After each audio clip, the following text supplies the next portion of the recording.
ये बेवफा का कइलू। आप सुन रहे हैं शीतल प्रेमी की आवाज में म्यूजिक बाय एलन गुप्ता।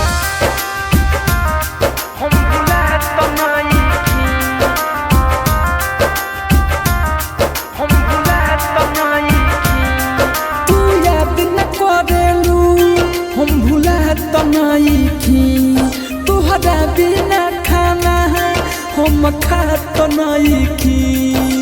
आ आ आ तू याद न करेलू हम भुला त नहीं की, तोहरा बिना ये जान खाना खा त नहीं की। रो रो के दिल रोजिया भरला, पहले चाहते रहे उहे आज देखी जरेला।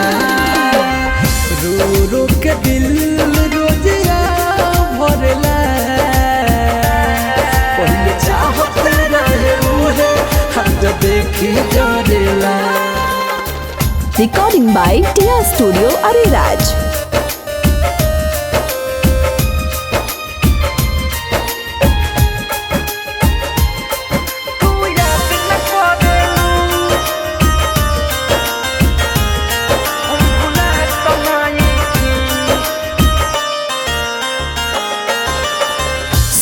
चल सपना बिसरत नहीं खे, ओह कर याद दिल से निकलत नहीं खे। ओह कर याद दिल से निकलत नहीं खे। सोचल सपना बिसरत नहीं खे, ओह कर याद दिल से निकलत नहीं खे।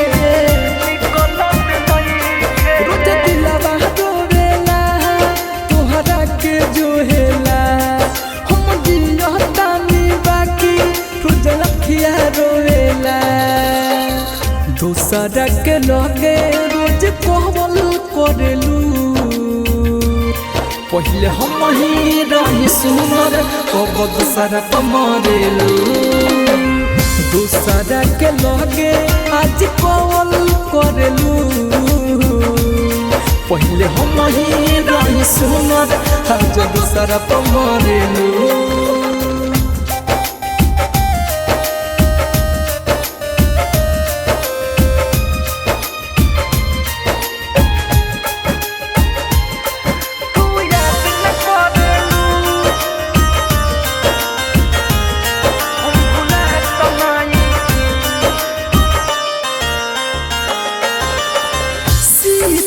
प्रेमी के दे दिलू धोखा, रीते से समन को तुम उठा दिल मौका। हटाए बेवफा का कइलू। शीतल प्रेमी के दे दिलू धोखा, रीते से समन को तुम उठा दिल मौका। हर जाए तू याद न करेलू हम भुला त नहीं की, तोहरा बिना ये जान खाना खा त नहीं की।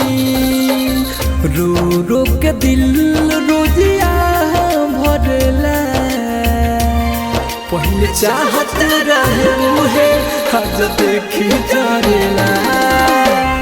रो रो के दिल रोजिया भरला, पहले चाहते रहे उहे आज देखी जरेला।